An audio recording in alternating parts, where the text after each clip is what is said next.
Your phone doesn't work. Your credit card's useless. And that beachfront Airbnb you booked? It's actually someone's cousin's shed with a hammock. Welcome to Cuba, the one place where Google Maps is a suggestion, not a strategy. But here's the twist. Once you stop trying to control everything, Cuba doesn't just charm you, it changes you. Stick around because we're diving deep into the real Cuba.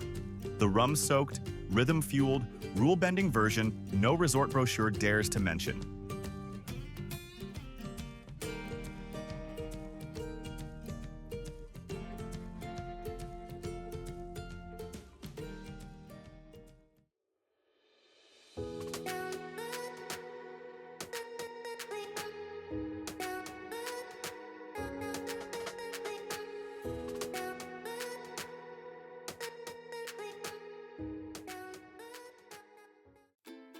Cuba is contradiction wrapped in charisma.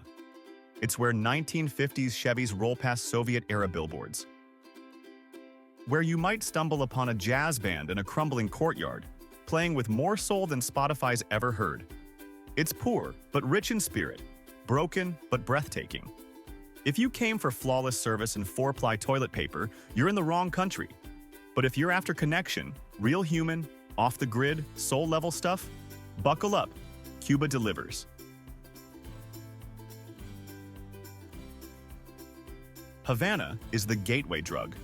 Start in Habana Vieja, Old Havana, where colonial facades are held together with prayer and pastel paint. Walk the Malecón at sunset. Dance with strangers. Get catcalled by someone's grandmother. Pro tip: ditch the resorts. Stay in a casa particular, basically a Cuban-style B&B. It's where you'll eat homemade ropa vieja, gossip with locals, and learn more Spanish in one breakfast than you did in 2 years of high school. For nightlife, Fábrica de Arte Cubano. Imagine if an art gallery, a techno club, and a revolutionary poet had a baby. Yeah, that. 3 hours from Havana, you'll hit Trinidad, a UNESCO World Heritage Site that looks like it hasn't gotten the memo since 1850. Cobblestone streets, men on horseback, salsa in the plazas, and mountains just a bike ride away. Rent one of those rickety bikes and pedal out to Playa Ancón. The sand is sugar-fine, the water's like a mojito without the mint. Clear, refreshing, slightly addictive. At night, everyone crowds around the steps of Casa de la Música.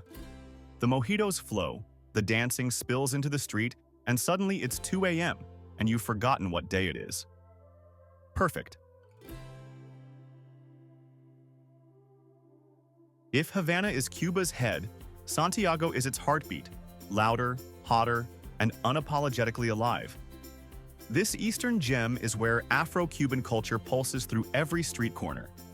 You'll hear conga drums before you see them, smell roasting coffee, drifting from tiny cafes, and find yourself dancing in Plaza de Marte, whether you meant to or not. Don't miss El Morro, a cliffside fortress with views that make you forget to breathe. And if you're here in July, brace yourself for Carnaval, Cuba's wildest street party, where sleep becomes a foreign concept. It's raw, it's chaotic, and it's the Cuba most tourists never meet. Viñales is rural Cuba unplugged. Red earth. Rolling tobacco fields. Mountains shaped like giant green gumdrops.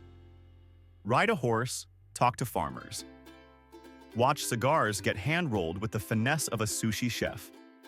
You can stay in a farm-style casa and eat roasted pork with mango chutney made by someone's aunt who doesn't own a cookbook but could destroy Gordon Ramsay in a flavor-off. It's humbling, and that's the point. Okay, yes, Cuba has beaches, but we're not talking about Varadero with its lobster buffets and Instagram lines. We're talking Playa Larga, where you'll find diving, mangroves, and zero Wi-Fi.